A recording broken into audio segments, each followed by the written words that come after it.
स्वामी विवेकानंद का संपूर्ण जीवन अद्भुत घटनाओं का कोलाज है, क्योंकि यह सिद्ध पुरुष लीलाधारी द्वारा जिम्मेदारी देकर भेजा गया था। नमस्ते दोस्तों, मैं अरविंद अपने YouTube चैनल त्रिशूल पर एक नए वीडियो के साथ, और आज इस वीडियो में मैं बात करूंगा स्वामी विवेकानंद के स्कूली जीवन के दो अद्भुत घटनाओं के बारे में। लेकिन आगे बढ़ने से पहले मैं आप लोगों से निवेदन करूंगा कि यदि अभी तक आप लोग मेरे चैनल को सब्सक्राइब नहीं किए हैं, कृपया सब्सक्राइब कर दीजिए और साथ ही साथ बेल आइकन को भी दबा दीजिए, जिससे जब भी मैं कोई नया वीडियो अपलोड करूँ तो उसका नोटिफिकेशन आप लोगों तक पहुँचे। पूत के पाँव पालने में वाली कहावत कोई आम कहावत नहीं है, क्योंकि यह बहुत बेले लोगों पर ही सार्थक होती है। स्वामी विवेकानंद का बाल्यकाल हो या स्कूली जीवन, या फिर उनका ऊर्जावान यौवन अथवा उनका शिकागो प्रवास, उनके जीवन के कैनवास में बहुत अद्भुत रंग बिखरे हुए हैं। उस जमाने में साधुओं की मंडली हुआ करती थी जो रामायण गाकर भिक्षा मांगती थी। जब इस तरह की कोई मंडली नरेंद्र के द्वार पर पहुंचती थी तो वह ध्यान से उनका गायन सुनते, और जब उन्हें लगता कि गायन में अशुद्धि है तो वो साधुओं को टोक देते थे। इतना ही नहीं, वह ये भी बताते थे कि इसका सही पाठ क्या है। घर आए साधु इतने नन्हे बालक के इस चमत्कारी गुण को देखकर दंग रह जाते थे। 1871 में जब नरेंद्र 8 साल के हुए तो उनका दाखिला पंडित ईश्वरचंद्र विद्यासागर मेट्रोपॉलिटन इंस्टीट्यूशन में करवाया गया। स्कूल में वे पढ़ाई में तो अव्वल रहते ही साथ खेलकूद की प्रतियोगिताओं में भी हमेशा फर्स्ट आते हैं। इसी स्कूल में एक अजीब घटना घटी।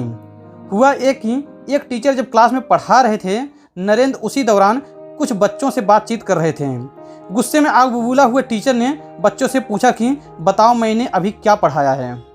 कोई बच्चा जवाब नहीं दे पाया, लेकिन टीचर ने जब नरेंद्र से पूछा तो उन्होंने हूबहू सारी बातें बता दी।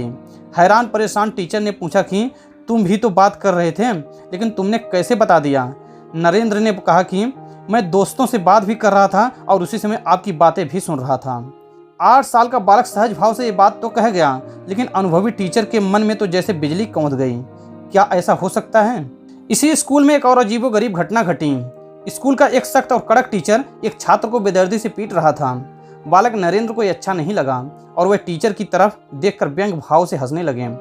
वो टीचर और तमतमा गया और नरेंद्र को पीटना शुरू कर दिया। टीचर ने नरेंद्र को पीटते हुए कहा कि वादा करो कि तुम आगे से मेरे ऊपर हंसोगे नहीं। लेकिन नरेंद्र ने न तो सॉरी बोला और न ही कोई वादा किया। गुस्से में टीचर कान खींचकर नरेंद्र को उठाने की कोशिश की, जिससे उनके कान से खून निकलने लगा। हंगामा सुनकर स्वयं ईश्वरचंद्र विद्यासागर क्लासरूम में पहुंच गए और पूछा कि क्या हुआ। नरेंद्र ने अपना बस्ता समेटा और कहा कि आज के बाद मैं कभी भी इस स्कूल में नहीं आऊंगा। ईश्वरचंद्र विद्यासागर खुद एक सिद्ध महात्मा थे। नरेंद्र के दैवीय गुणों की पहचान उन्हें थी। उन्हें लगा कि ऐसे बालक का स्कूल से नाराज होकर जाना यानी स्वयं सरस्वती का रूठ जाना है। वह नरेंद्र के साथ आत्मीयता दिखाते हुए अपने ऑफिस में ले गए और उन्हें उचित कार्रवाई का आश्वासन दिया। नरेंद्र मान गए और अगले दिन वक्त पर स्कूल पहुंच गए। तो दोस्तों, आज के वीडियो में बस इतना ही। अगर आपको हमारा यह वीडियो पसंद आया तो कृपया लाइक कीजिए और ज़्यादा से ज़्यादा शेयर कीजिए। धन्यवाद।